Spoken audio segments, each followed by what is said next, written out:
From all over New Eden, Capsuleers travel to Amar to watch the final rounds of the Imperial succession trials. Fighting on the behalf of Aritzio Kor Azor of House Kor Azor is Lysis, and fighting for Katiz Tashmerkin of House Tashmerkin is Kellen Darklight. Stakes are high as the fight will determine who will become the successor of the late Empress Jamel I. Drifter threats, new emerging technologies, and conflicts in the Outer Rims are but few of the challenges that will await the new ruler. As prominent Capsuleers leave their ships at the Emperor Family Academy and prepare to go planetside, they as well must be wondering what the future has in store for them. From Dom Torsad, reporting for The Scope, this is Lena Amber.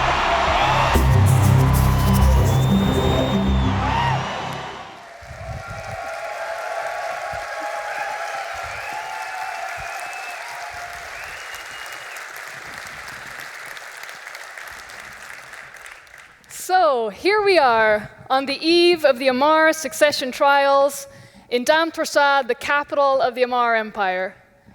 And here we are at EVE Fanfest in Reykjavik, which is, of course, the capital of EVE Online development. Tomorrow, these players, who have fought their way through a great tournament to represent the glory of their chosen house within the Amar Empire, will battle it out and determine who becomes the new leader of Amar. And New Eden is a really rich and sprawling science fiction universe. And the Amar Championships are an example of how we take player actions and weave them into how the story arc of New Eden itself moves forward. But that story arc is really just the backdrop for you to tell your own stories in the world's largest living work of science fiction. Hundreds of thousands of players participating in shaping the same universe, creating real history and true stories in a virtual world. And what stories you are telling right now.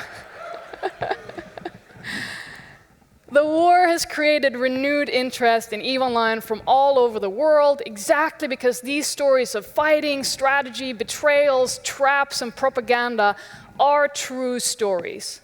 New Eden is ablaze with fighting, not just in the north, but also in the east. And there are huge battles going down between the Empire militias as well, like in the Bleak Lands recently. And streamers are following the action, veterans are returning, Dreadit and everyone else is recruiting.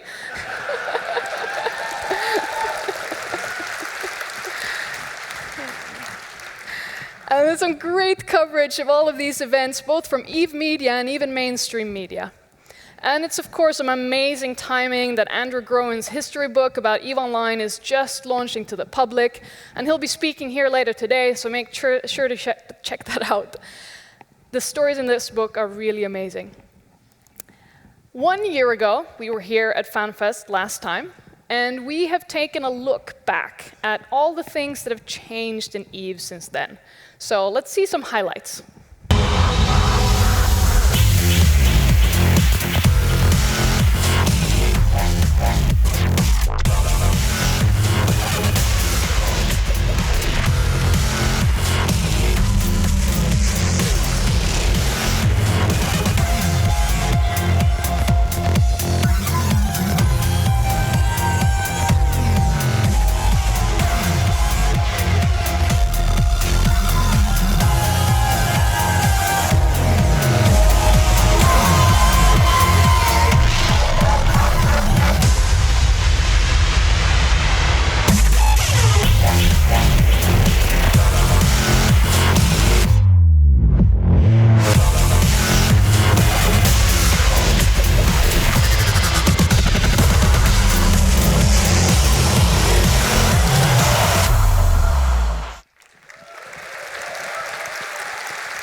So that was a lot of stuff done by us at CCP.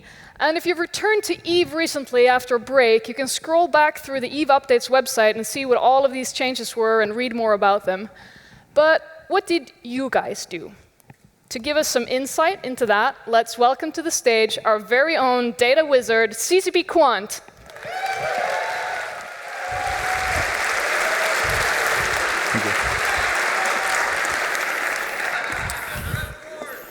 Craftborn. Thank you, CCP Andy. Wow, Seagull, sorry. Last year, we presented you guys with your activity numbers based on damage. But this year, we want to try something different by looking at assets and ISK value.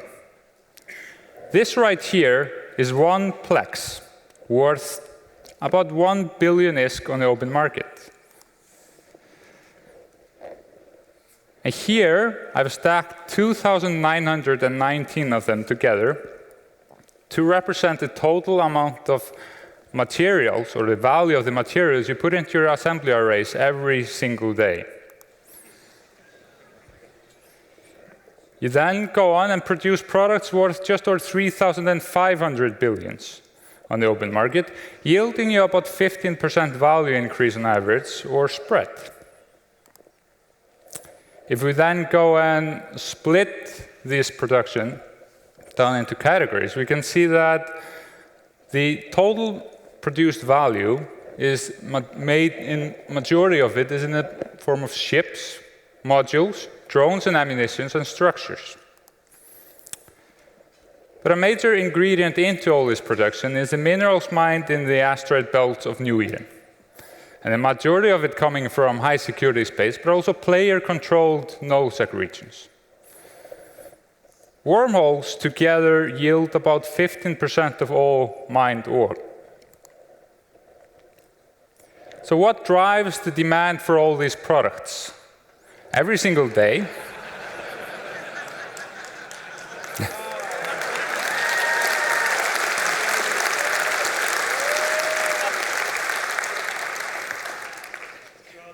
every single day, you destroy or lose a total of 864 billions in assets.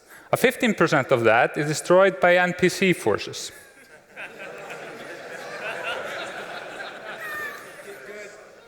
On a single evening in February 2013, in a low-security system of Asakai, you destroyed or lost a total of 720 billions worth of assets, all triggered by someone accidentally jumping a Titan.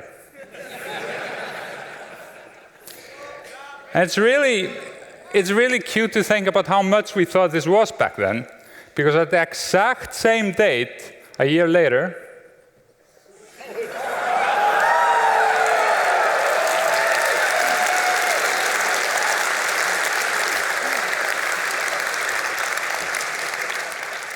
you went ahead and destroyed 11,000 billions. Where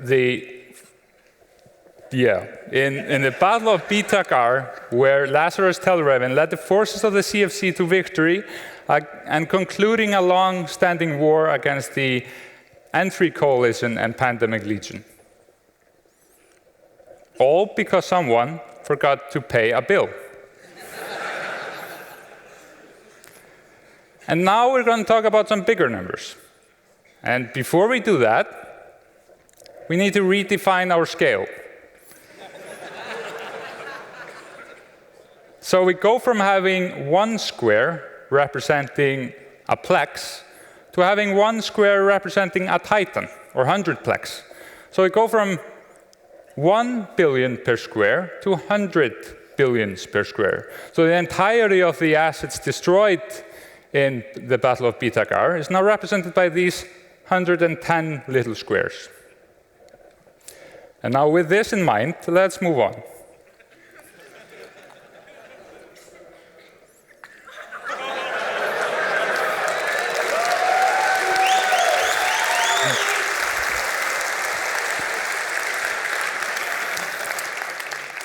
$14 trillion has been lost or destroyed in the currently ongoing war since early March.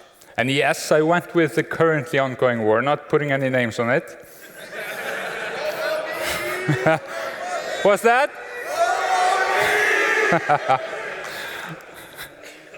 This is nearly as much as the entire trade volume in the New Eden markets on any given day. That is, until we release skill trading.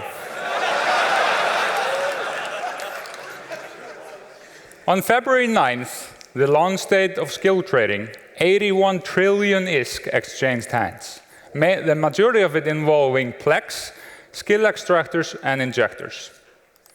And now, 2 months later, looking at it, it seems that the markets have settled into new norms, where you now trade for over 27 trillions every day. But how much value is this really in the grand scheme of things? How much value is there in the EVE universe? In stuff some of you guys have been accumulating for over 12 years now. We've never really been able to answer this question, mainly for the fact that the EVE universe has 2.5 billion unique stacks of items, each contained within up to 10 layers of recursive locations. So I wasn't even able to process all this data until CCP Hunter on the EVE operations team, the guy with a beautiful voice, came to me with a computer having just over half a terabyte in memory and told me to get the job done. And I happily obliged. So now, for the first time ever, let's together take a look at all the assets across EVE by their value.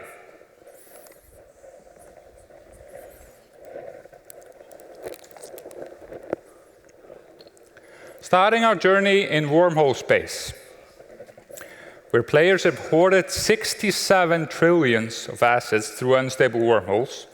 The favorable class 4s hold the most, followed by class 5, followed by class 4 and class 2. And Thera, the only system in these regions with an accessible market, holds just around 9% of all assets in these regions. Moving on to low security space, where the top station currently holds 19 trillions. Adorable. The top system in low sec holds 9 more, sitting at 28 trillion, with a combined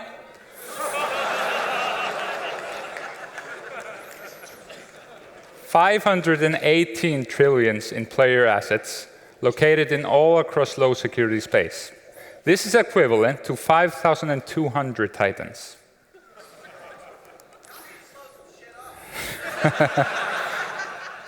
You're about to, aren't you?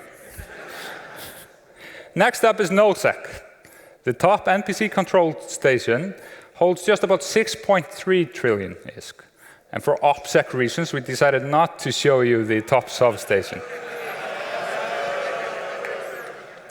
However, the top sub-region holds 69 trillions. Which region? You all know that. But the entirety of NoSec holds 785 trillion, and a quarter of that is an NPC-controlled NoSec space.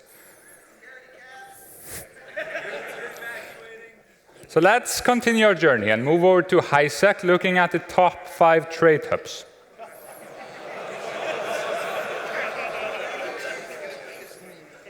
Players hold 18 trillions of assets in the Boundless Creations factory in the system of Hack, placing it 5th on the list. The Minmatar trade hub of Rens places 4th with 25 trillions contained within the Bruder Tribe Treasury Station. And the Central Galentian trade hub of Dodixi holds 48 trillion and ranks 3rd on the list, has more than the other 2 combined. And second only to Jira, the Emperor Family Academy in Amar holds 104 trillions. Again, more than the other 3 combined.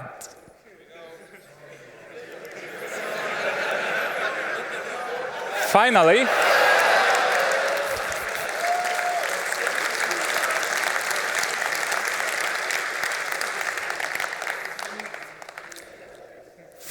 Jira 4.4 with a whopping 467 in player assets.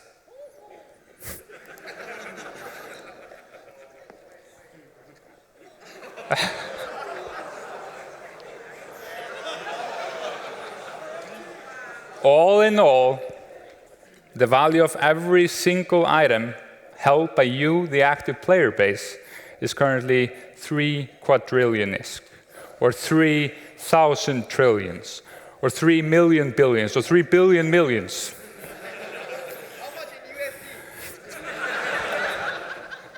This is roughly equivalent to 30,700 Titans, or if you want to put this into the context of our upcoming expansion, the Citadel expansion, mere 15 Upvote Palatine Keepstars.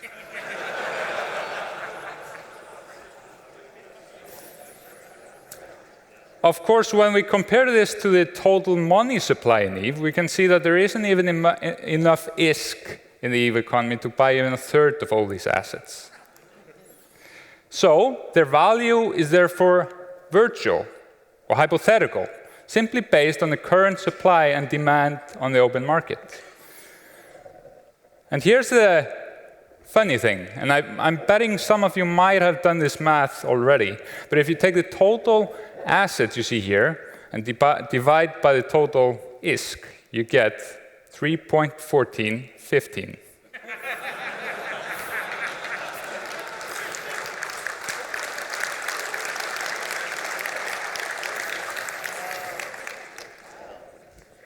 So in the end, the answer is pi. For every ISK in the EVE universe, there's 3.1415 in virtual value. You've been an awesome audience. Thanks so much for having me, and let's welcome CCP Seagull back to the stage.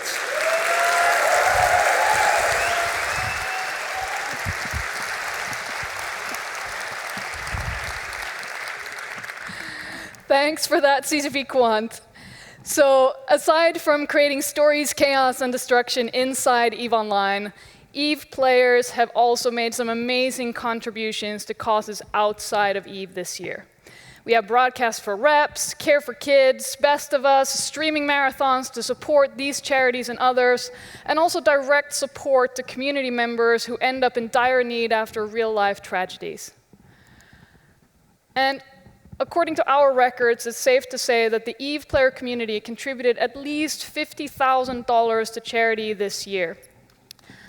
And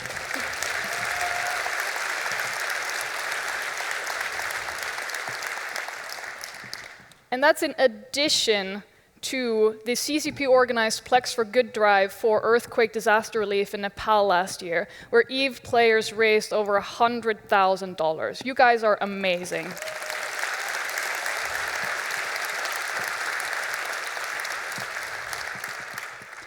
And then there's Project Discovery, where EVE players are contributing millions of data points to real science. And this project, which I've been with from the start, it's a bit of a miracle that it exists. Because every organization who was involved in creating this really had to step out of their comfort zone and trust in the vision and benefit of this project for it to really be possible to make it happen. And when I was approached about it, I never doubted that you, EVE players, would understand the value of it and be willing to contribute.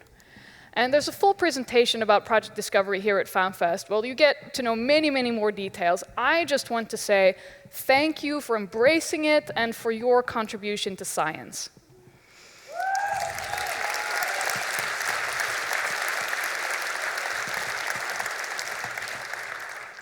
Now, I have some announcements to make. Let's start with the Council of Stellar Management. First, a big thank you to the 10th Council of Stellar Management. This council has given us valuable feedback, fought to bring us your suggestions, and driven changes to EVE Online with us. And this term was not an easy one, and some of that was our fault. And we've already taken steps to get the process around the CSM to a better place. And we're really happy that CSM 10 has agreed to actually stick around for a while until we have a good and proper transfer to the next council. So please give a big hand to your representatives on the 10th Council of Stellar Management.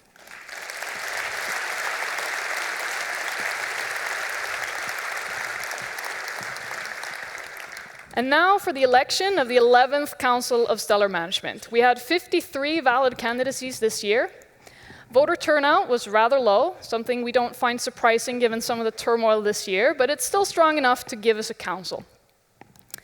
So let's take a look at the election results. In no particular order, here are the new council members. Steve Roniken of Fuzzwork Enterprises.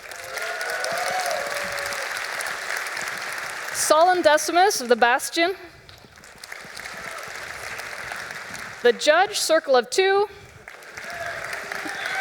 Pfeiffer, Northern Coalition, Noobman of Hard Knocks, Jin Tan, CBA, Kyle Aparthis from The Division, Innominate, Goonswarm Federation, Bobman, Pandemic Legion, Nash Cadaver, Pandemic Legion, Mr. Hyde, Pandemic Legion, Aerith of Goonswarm Federation, Zenuria of Goonswarm Federation, and Gorski Kar, Pandemic Legion. Permanent attendees who got the most votes and who will have guaranteed invitations to summits in Iceland are Mr. Hyde and Aerith. So big congratulations and welcome to the new council. All right.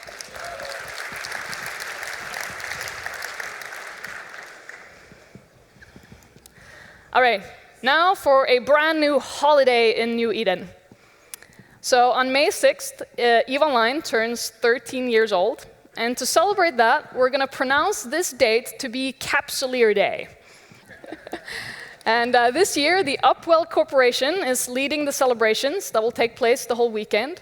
And they will gift all active Capsuleers new skins for their pod and firework launchers and fireworks. So please join us in game to celebrate yourselves as Capsuleers and the fact that EVE is turning teenager.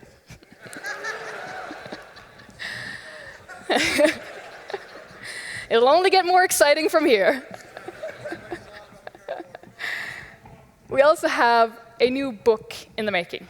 And to tell us about that, let's welcome to the stage EVE Universe Creative Director, CCP Torvi Frans.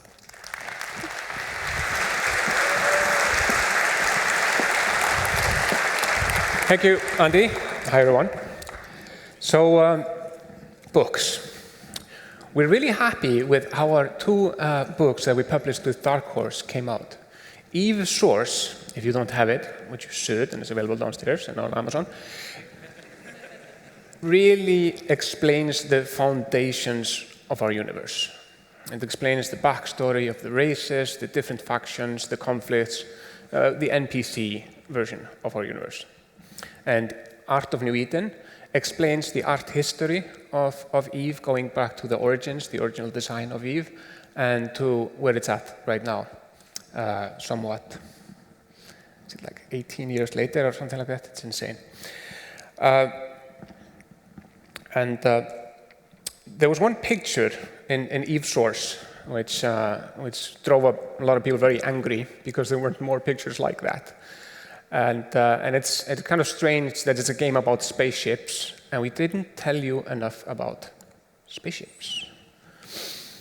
So, EVE ships are, of course, loaded with like highly advanced technology for navigation, warfare, and exploration. And as the custodians of the universe of EVE, we feel compelled to tell you more about them and share it with you. But creating ship illustrations is hard work. And a big portion of the challenge of just making a book like this is finding the right artist or artists to do it. Somebody who shares our understanding of the universe, who knows it, who gets the feel of it. And the EVE art team itself, as you know, they are working hard at fixing the lag in the game. And I couldn't get anyone from there.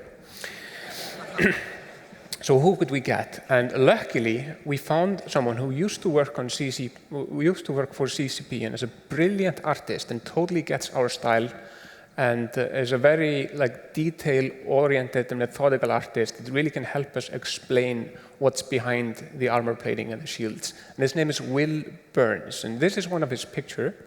And some of you may remember it. Actually, it was featured in EVE Source. So we've started the task of peeling away the layers, like this breacher over here. You can clearly see there's a dual-core complexion forge Series 5 reactor here. It's behind the electrolytic capacitor banks, which are featured over here. There's a few drones over here with their wings up. like a stowaway configuration. This is a crucifier, and the cutaway reveals the nano-electrical microprocessing unit suite and the radar sensor suite here on the left side. Capsuleer can be seen in here, and the reactor kind of uncomfortably right behind him. This is an executioner. Again, there's an Amber Navy Type 6 antimatter reactor right behind the capsule here. I don't know what they put them there. Of course, this capsule on this illustration is shown to be open with the wrinkly old dude in here. But I can assure you that the capsules are, of course, well closed and sealed in the real world, and this is not safe for a combat situation. This is a Kaliakota Mine Mark 12 Mach Pulse thruster and a propulsion unit here below. This is the thruster up here. Pretty sweet. There's a few more pictures in it, because there will be short stories as well, which will kind of tell you about the people who make the frigates, the designers and the pilots and the people perhaps who are working on the deck and have to repair these things as they come in flying in hot after an engagement. This, here you can actually see the capsule kind of inside a Tormentor. There's an Amber Navy Type 6 antimatter reactor. It's surrounded by a toroidal magnet. There's actually a lot of tori in this book. And I really hope that the Capsuleer is wearing Faraday-shielded underwear. I would be uncomfortable in my own spaceship sitting this close to a reactor. Here you have a better view of the engine. There's a negative containment ring hooked up to the FTL system, which is here on the top. That's faster than light for the three of you who don't get it in this audience.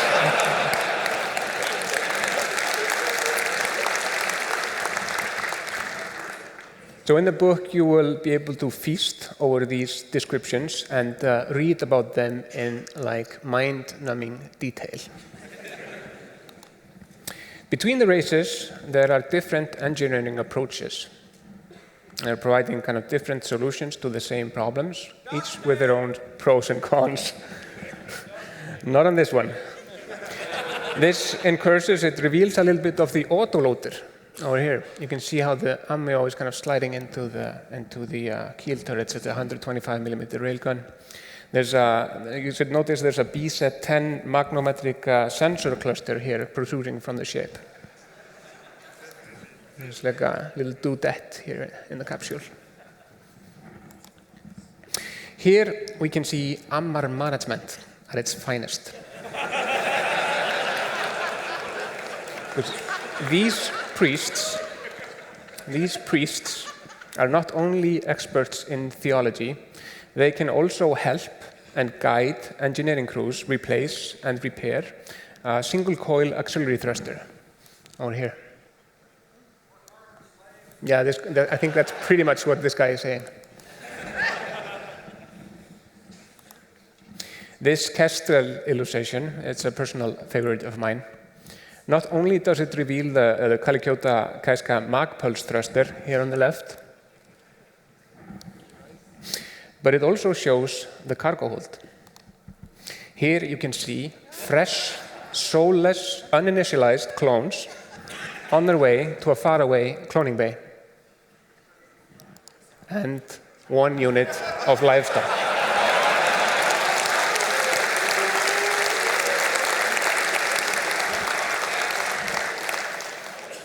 En route to your dinner plate tonight. All these pictures and descriptions will be yours in Frigates of EVE Online, published by Dark Horse Comics.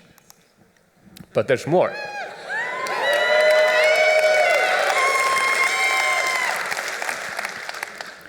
Most of the book will be written by CCP Falcon, who's got intricate knowledge about all of this stuff, and it's scary. He is simply just channeling it from the other world. He has no recollection, like when he sits down and writes these chapters and you talk to him later, he has no recollection of what happened. He's just going through him. But there's a guest writer, Max Singularity III, first of his name. Max Singularity VI, 6th. of his name.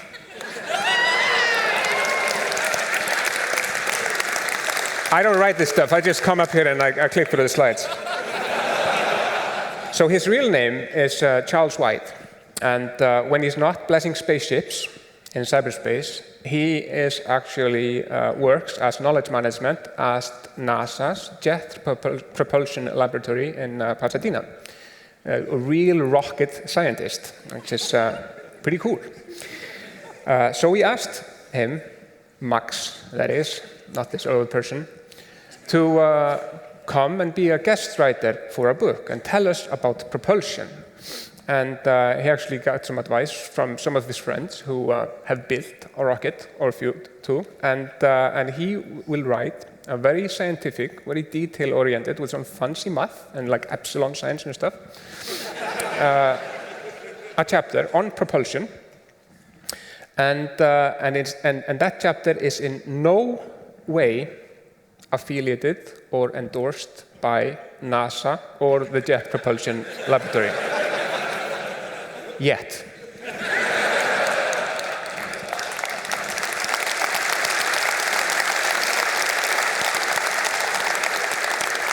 So this book will take a while to make. There's a lot of detail to explain. It's actually scheduled to be released summer 2017. So the reason we're telling you about this now is because we want your involvement. There will be a dev blog published soon, where we will share some of the images. There's a roundtable here at Fanfest. For those of you who are here, join us. You'll meet the writers and the artists, and you'll see more pictures from the book. And I just look forward to getting your reactions. Thank you.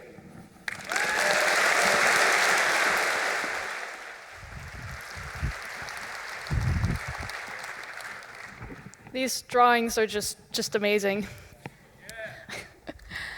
Now, I'd like to tell you about a new EVE product that CCP will publish. An official, free, EVE Online mobile companion app for both Android and iOS.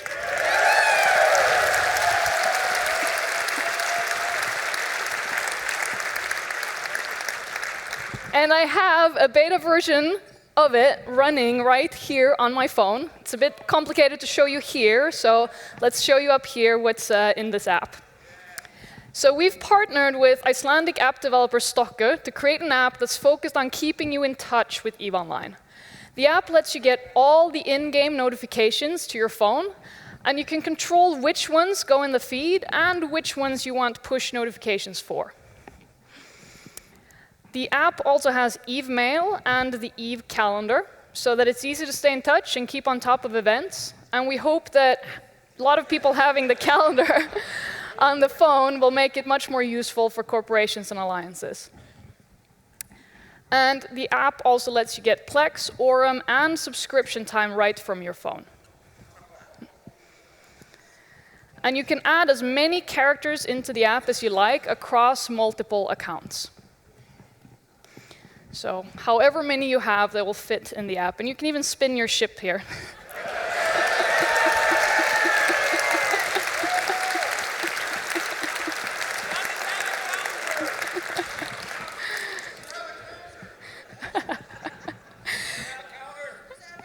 Not yet. It does not yet have a counter. This is a starting point, and we may expand the feature set in the future as we see the usage and hear from you. And we've focused on features that we think it makes the most sense for us to do from CCP. And we don't necessarily expect to be the only EVE app on your phone. And we will also continue to support third-party developers of other apps. We will open a beta program for the application this summer, and we expect to release it fully to everyone this fall. All right, so that's EVE on your phone.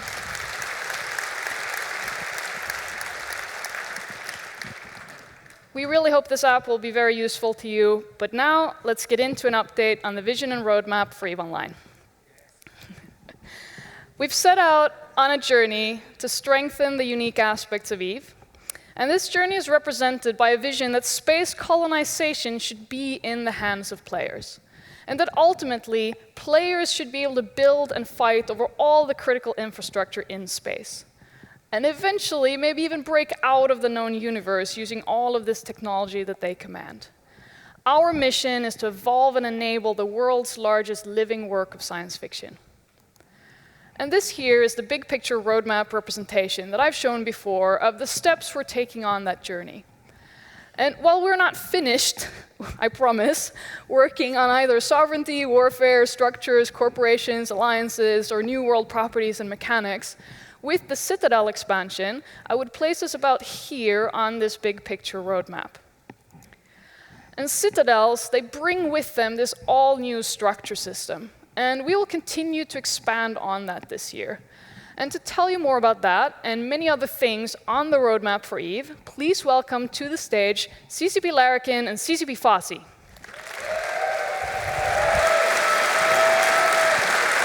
Hello, Fanfest. G'day.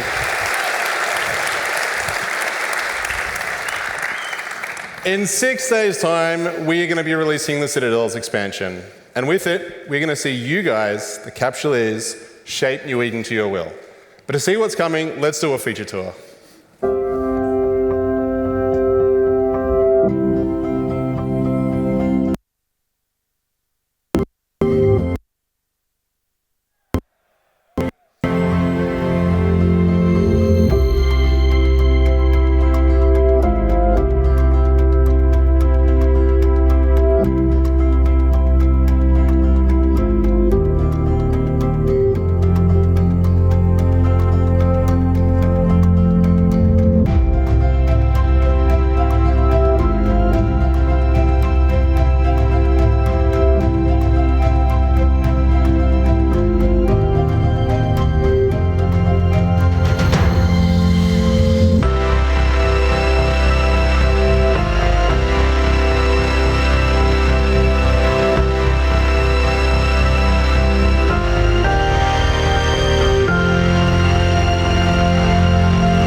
No matter how many times I see that trailer, it still gives me goosebumps, that feature tour.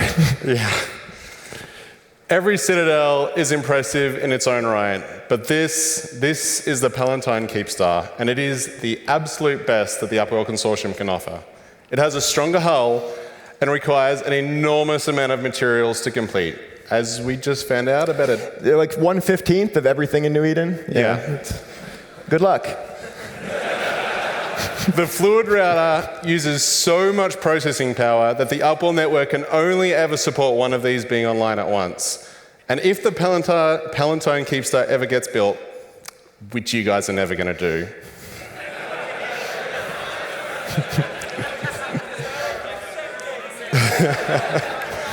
the first one will have a permanent landmark around it in collaboration with the corporation that built it. And should it ever get destroyed, the wreck and the landmark will remain in the universe forever.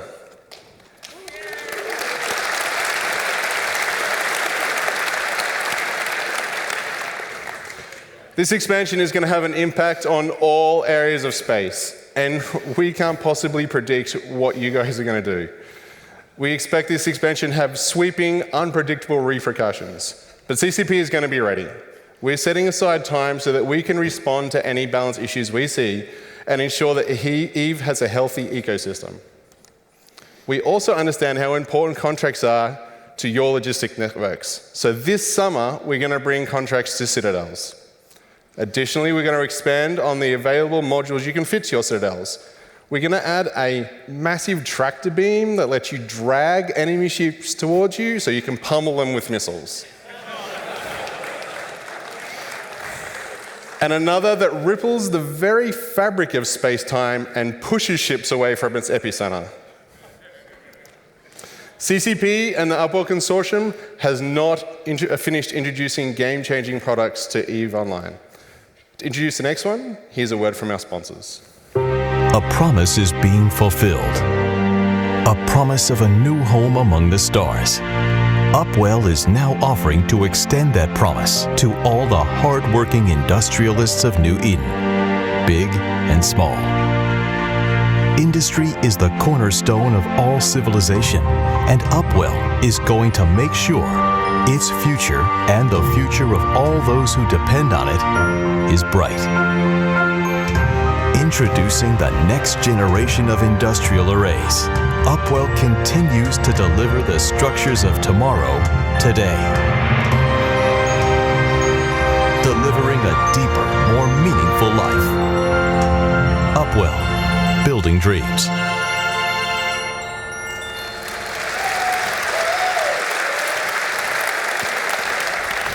Yes, the next step in CCP and Upwell's roadmap for structures in New Eden are the industrial arrays.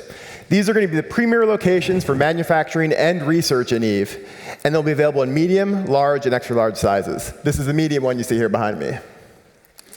The combination of Upwell access control technology with advanced industrial facilities is going to allow a lot more cooperation between Capsuleer industrialists. These structures are perfect for all kinds of operations, whether it's a small corp banding together to improve their individual research and manufacturing, pirates building ships and ammo closer to their hunting grounds, massive alliance industrial operations building supercaps, or even entrepreneurs that want to open up their facilities for anyone to use for a fee.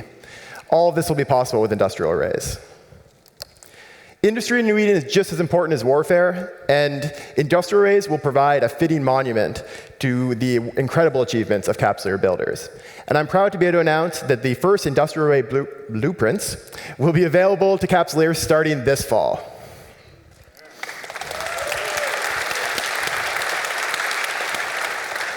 And after industrial arrays, the next set of Upwell structures released to Capsuleers will be the drilling platforms. Drilling platforms will be the unified location for moon mining, reactions, reprocessing, and mining support. These structures will herald a new era of resource collection in New Eden, especially in low and null security space. Resource collection is the foundation of all of New Eden's economy. And fighting for control of these resources provides a really important goal for corporations, alliances, and coalitions. The Upwell drilling platforms will replace star bases for this role. And I'm happy to be able to announce that drilling platforms will become available to Capsuleers starting this winter.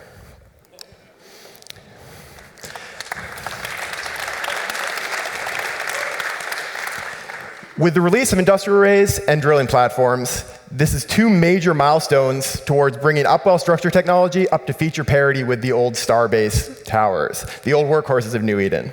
Starbases have served Capsuleers really well for over a decade, but the time is coming close for them to be replaced with the newest and greatest Upwell technology. We're committed to a smooth and gradual transition, which means that in the Citadel expansion, there will be no reduction in capabilities for Starbases, and you'll be able to keep deploying new ones if you wish.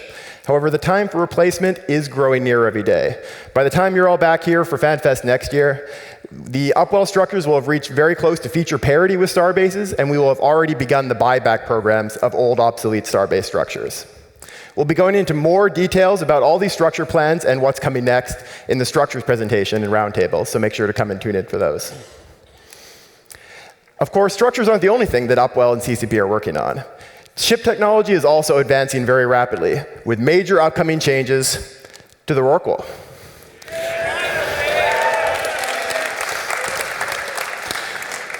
The Rorqual is New Eden's premier capital industrial ship, manufactured by Outer Ring Excavations. In the near future, OR will be rolling out a free over-the-air upgrade package for all current and future owners of the Rorqual. This will activate Upwell's proprietary mass reduction technology, powerful new medium-range mining foreman bonuses, and an incredible defensive superweapon that will allow you to make you and all of your mining fleet friends invulnerable for short periods of time.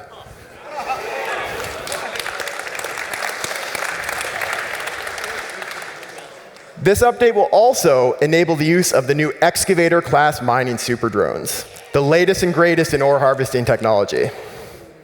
Excavator super drones are based on reverse-engineered rogue drone technology, and they allow a Rorqual to command its own swarm of efficient miners for maximum profit. The components to build the excavators can be found from destroyed rogue drones deep within the nullsec drone regions, and the blueprints will be available for sale in the Outer Ring region. Yeah, nothing's ever gone wrong from harnessing evil computer parts. Ore is also hard at work on an upgrade package for the whole line of mining barges and exhumers. These changes include significant visual upgrades, as well as some functionality improvements to benefit miners everywhere. Behind me, you can see the newest version of the Coveter mining barge. And here is a sneak peek at the upgraded Procurer and skiff.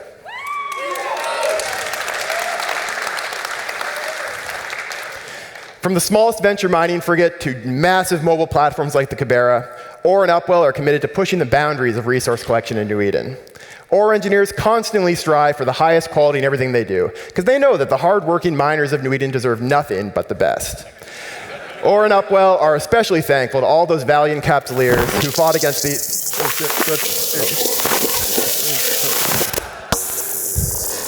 I honestly expected better security from the Empire. The Serpentis Corporation and our Angel Cartel allies are expanding our operations. This brings opportunities for skilled Capsuleers like yourselves. We are in possession of technology that could be very useful in your endeavors. You may find our new capital ships are of particular interest. All I ask is that you be ready when the time comes.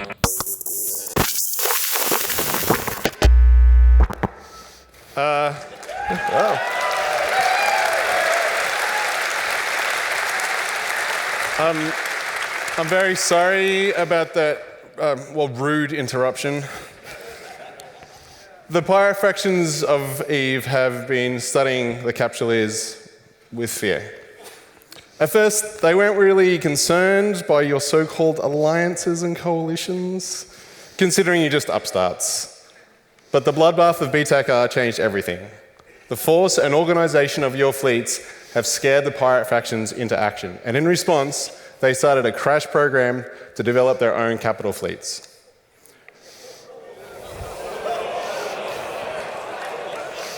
Introducing the Vanquisher. The Guardian Angels engineers had a little bit of a head start compared to the other pirate factions. Their allies in the Serpent kind of borrowed a Titan from the Federation Navy. And then the Battle of BTACR happened right on the Angels' home turf, so they sent in covert teams and picked over the wreckage. And with this knowledge, they set out to create the most feared capital ship in all of New Eden. The Vanquisher is able to dish out enormous amounts of damage.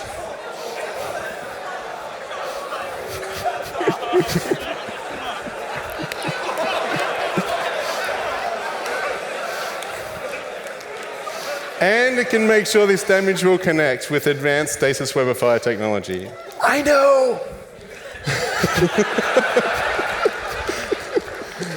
It has a heavily reinforced hull, which is considerably tougher than your mere run-of-the-mill Erebus. But it wasn't designed in isolation. The Guardian Angels naval tacticians wanted a well-rounded fleet. Introducing the Vehement. This is a retrofit of the tried and true Morris design, and it personifies the military adage that the best defense is a good offense. The Vehement's design team just gutted all the repair augmenters and instead enhanced the already impressive damage the Morris could deal out. And then they backed that up with the Serpent stasis webifier tech.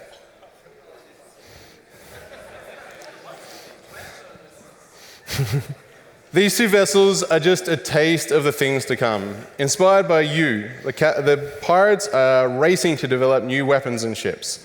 And they're going to be vying for your services and offering very rich rewards, including these rare capital ships from all the pirate factions.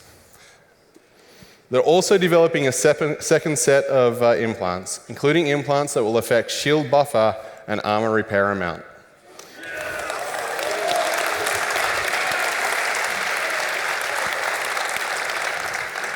And upgrades to ship technology aren't just limited to capital ships. The next year will also see continued development of ships and modules of all kinds. One major set of changes that's coming very soon will reimagine the role of warfare links in New Eden.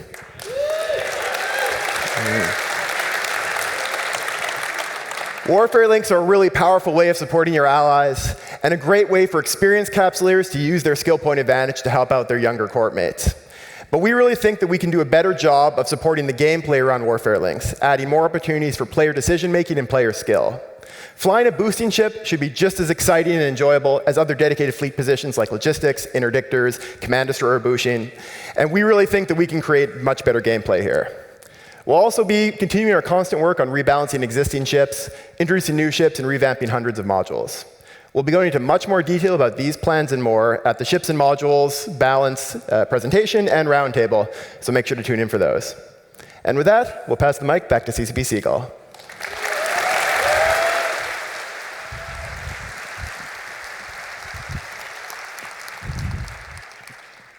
Thanks for that, CCP Foss and CCP Larkin. So let's recap a bit the main things that they just announced. All of these things are now on our public roadmap on EVE updates. So for summer, we have our follow-up to Citadel, and we've put aside quite a bit of time to make sure we can respond if something goes sideways, which hopefully it doesn't, or it goes sideways in a good way, because you come up with something super clever. We have contracts and Citadels, the Rework changes, and the Fleet Boost rework, and the Serpent capitals. And for fall, we have the industrial arrays and the Aura shipline update, and for winter, the drilling platform. And as usual, we'll put actual dates on these as we get closer to release. And as you guys explore all of these new possibilities and new options that come with this way more extensive player-driven space industry and infrastructure, we will also take a lot of time this year to invest more in how we bring new people into EVE. And one part of how we do that is always going to be to make sure that there's exciting stuff to do in EVE Online, and then support you guys with recruiting. And many changes that, like small changes we have made over the years, have been for that purpose. Stuff like shareable overviews, easier importing of fittings, and patches to the corporal tools, but also bigger things like the greatly improved access control system that we bring with the Citadel expansion that's really made to make it easier for you to bring new people into your organization, because there's less of a sort of a trust someone with everything or nothing. And we also think that we can do better with how we introduce people to the game. So last year, we introduced the opportunity system. And what we like about it is that it's more action-based and less walls of text than some of our previous tutorials. But it's also quite clear to us that the experience you go through as you enter EVE Online could be way more powerful and engaging. And so we are picking up this torch in a real way again. And leading that effort is a new producer on the EVE Online team. So please welcome to the stage CCP Ghost. Thank you.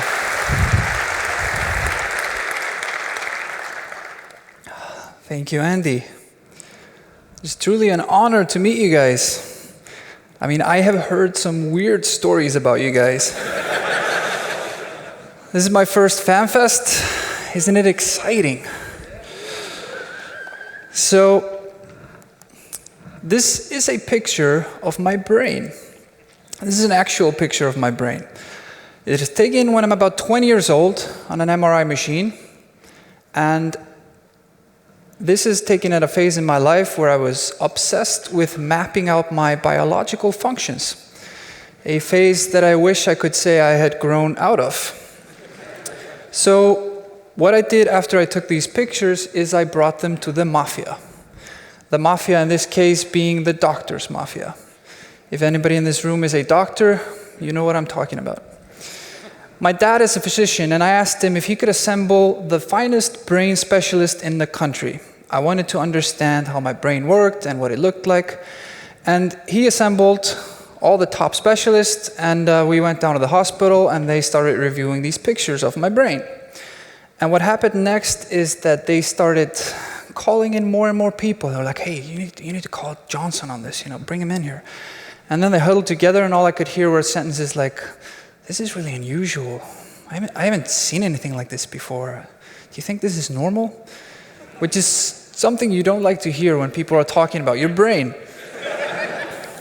So eventually, one of the lead experts turned around and he explained to me that I had an anomaly in my brain. This picture may not be the best indicator of it, but on a regular brain, you would have lots of blood vessels on the outside that's pumping blood into the brain. And these pictures are showing that mine were surprisingly absent. I'm not here to talk about what that means. It doesn't mean that I don't have blood pumping to my brain, but this sinister discovery, or what I thought was a sinister discovery at the time at least, launched me on a journey. I became obsessed with understanding the brain, biological systems, cognitive behavior. Why was my brain different? Why didn't I feel it? What did it mean? And it launched me on a journey which took me some strange places. From studying security and intelligence studies in the US, from some CIA ops to investigating international financial crime following the 2008 banking crisis, interrogating hundreds of people, analyzing political behavior, and more. But how this is relevant to why I'm talking to you guys today is that it eventually landed me in an interesting conversation. The conversation was with a young buck called Hilmar Veigar Petersson. Hilmar Veigar is the CEO of the most legendary company in my homeland, called CCP Games. And the conversation I had to Hilmar concerned how, with the modern understanding that we have of the brain and how it works, how game companies could actually start developing games that were really efficient at providing people with enjoyable, immersive experiences. And I figured out pretty quickly into the conversation that Hilmar, I was preaching to the choir. I mean, his motto for running CCP for years was to make virtual worlds more meaningful than real life. Hilmar introduced me to another really smart person who happens to be my boss today, CCP Seagull. You might be familiar with her. She introduced me to a challenge, and that challenge changed my life. It is the reason I am standing here today. That challenge was so interesting to me that I quit my job at the Special Prosecutor's Office interrogating banksters, and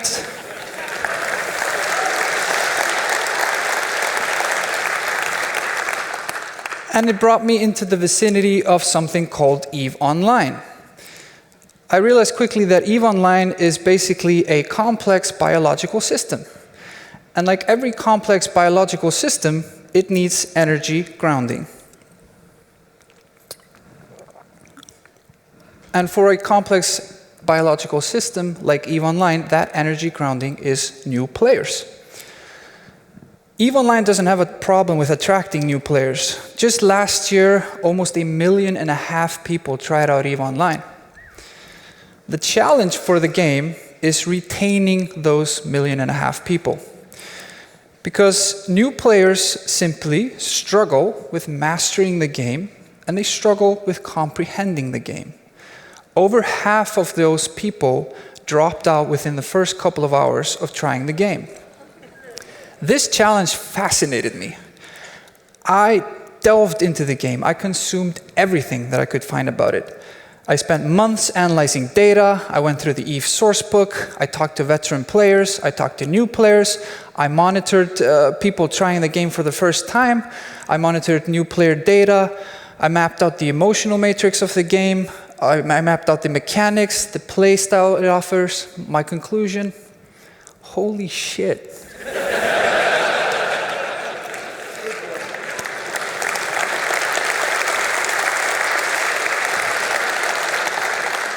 This game is unlike anything that I have ever played, and is unlike anything that I've ever even heard about.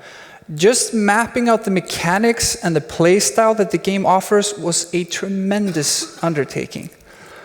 Try answering the question, what can you do in EVE Online definitively within a sentence or two? Good luck with that. I realized that basically the problem for EVE is that it's suffering from the weight of its own awesomeness. For the last 13 years, CCP has built a world that offers a tremendous array of options, just like real life. But the flip side of that, just like in real life, is that people struggle with learning the game, and it is costing us players. In developed Western democracies, it takes the average person about 20 years of schooling just to learn how to understand and function in society. For EVE Online, most people give it about 2 hours.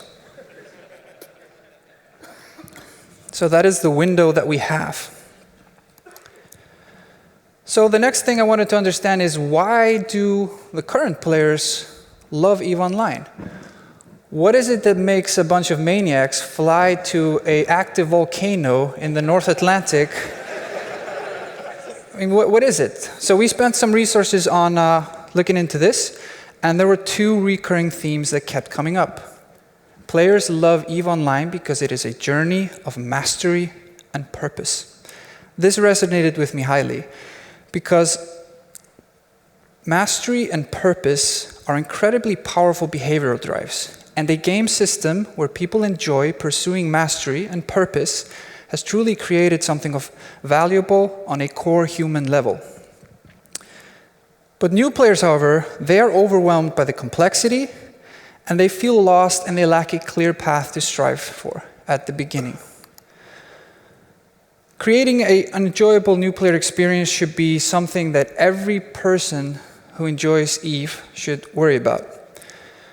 So the question becomes, how do we utilize the awesome mechanics, the rich backstory of the game, and the vibrant player community to help more people enjoy this ultimate gaming experience? I believe that the answer to this is immersive experiences that provide meaningful gameplay plateau, and we deliver them ASAP. This brings us to emotions. Emotions are the ultimate behavioral driver. Once we start experiencing positive emotions within our virtual realm, we have started to care and to build a ground for immersion. A powerful tool to bring people quickly to a state of caring are narratives and stories. The brain is optimized to store information through stories. People love putting themselves in a storyline that they can affect, and naturally this is a primary game design principles. You guys can do this because you create your own stories, but you understand the mechanics, the UI, and the metrics to do it. We need to teach people that. So what I am proposing is that we assist new players into immersion. So instead of feeling overwhelmed with complexity to the point of leaving, they create their own sagas even before they fully understand the instruments within a framework that is always manageable enough to maintain the state of flow. The obvious narrative tool for this are the empires. The EVE empires already have a rich backstory. They already have majestic fleets, and they're optimally structured in the game to give players cool stories. So envision this. When you invite a friend to try out EVE Online in the dim hope that he will one day fly alongside you in a massively well-plotted scheme to take down an enemy citadel, instead of spending the first couple of days as his emergency helpline, where you're basically acting as his tutorial, he gets to tell you about his personal journey of mastery that he is taking whilst he's learning the game. He gets to tell you how he is being introduced into the incredibly interesting backstory of the game and how he is helping his chosen empire with crucial missions in the war effort, putting his stamp on the universe. His actions are enlaced with meaning, so he cannot wait to dive further into the game, unraveling his narrative and picking up mechanics and necessary skills along the way. And surely he is becoming a well-trained, well-fledged Capsuleer that you can soon invite to your current corporation in a state where not only you feel good about having him on board, but that he feels ready to come on board with a story of his own. Not only that, but there are more recruits than ever coming in like this. So basically, I have given you a small taste of the current thinking, but I need your help. Some of you guys have been doing this for decades, and I urge you to get in on the conversation. We have a roundtable on the new player experience, and by all means come. You guys have the knowledge on what works on getting players hooked on the game, Let's work on this together.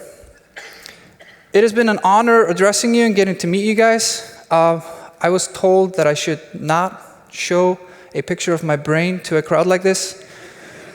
Somebody would probably hack it or something. I hope I didn't do a mistake.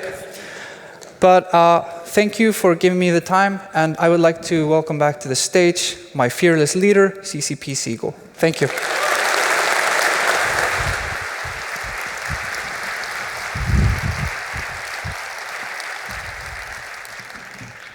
Thank you for that, CCP Ghost. So this year, we'll also continue working with events, like the ones you've seen with Operation Frostline and The Hunt. These events let you get directly involved in what the major players in the universe who aren't Capsuleers are up to, and take part in shaping how New Eden evolves. And we're going to take these events and bring them more clearly into the EVE client, showing you more clearly what's going on and how to participate. And we'll continue to build up exciting story arcs for you to take part in, using our new artificial intelligence systems and other tools that we have in development to give you some great experiences in New Eden. And the next event will be all about how and why exactly you guys get your hands on these Angel Cartel and Serpentis built capitals. The event that we call Shadow of the Serpent will kick off early summer. So here's the full roadmap of what we have announced today, with Capsuleer Day and Shadow of the Serpent added up there for spring and summer, and with EVE on your phone and the new player experience changes for fall and winter. And as we deliver on all of this stuff in releases for the rest of this year, we will also be working on what the next expansion to EVE will be. We won't talk about that until we're really ready, but it will be about the next big step on this journey we're on, with our vision of a universe that players define more and more. But now, let's turn back to what's about to hit New Eden next week, the Citadel expansion. This expansion is a statement about what kind of game EVE is. It's a game where players build and destroy to create their own destiny. It's the biggest addition to sandbox gameplay in EVE Online since the original introduction of Starbases. We truly don't know what's going to happen when you start building and fighting over citadels. And we consider this to be a hallmark of a proper sandbox expansion. The markets are trembling in anticipation. Industrialists are readying the production lines. Capital pilots are itching to fire new doomsday weapons and send their fighters out.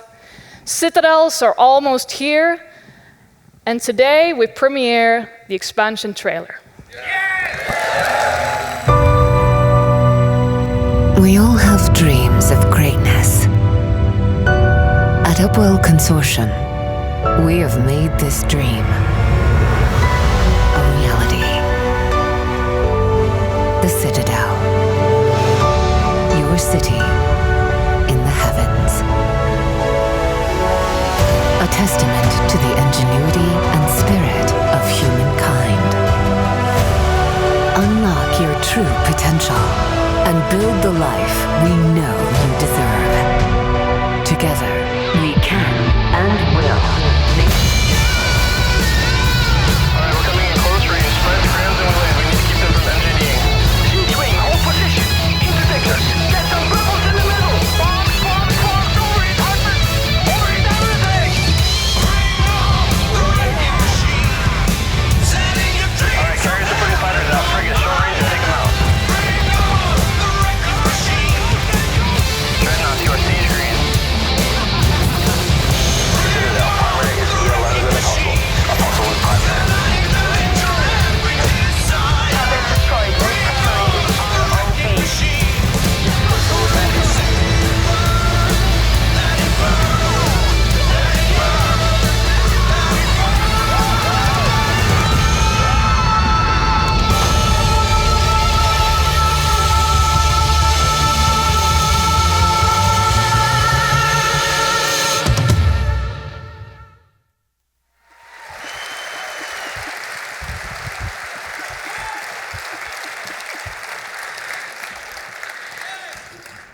That's it for the EVE keynote. If you're here, yeah.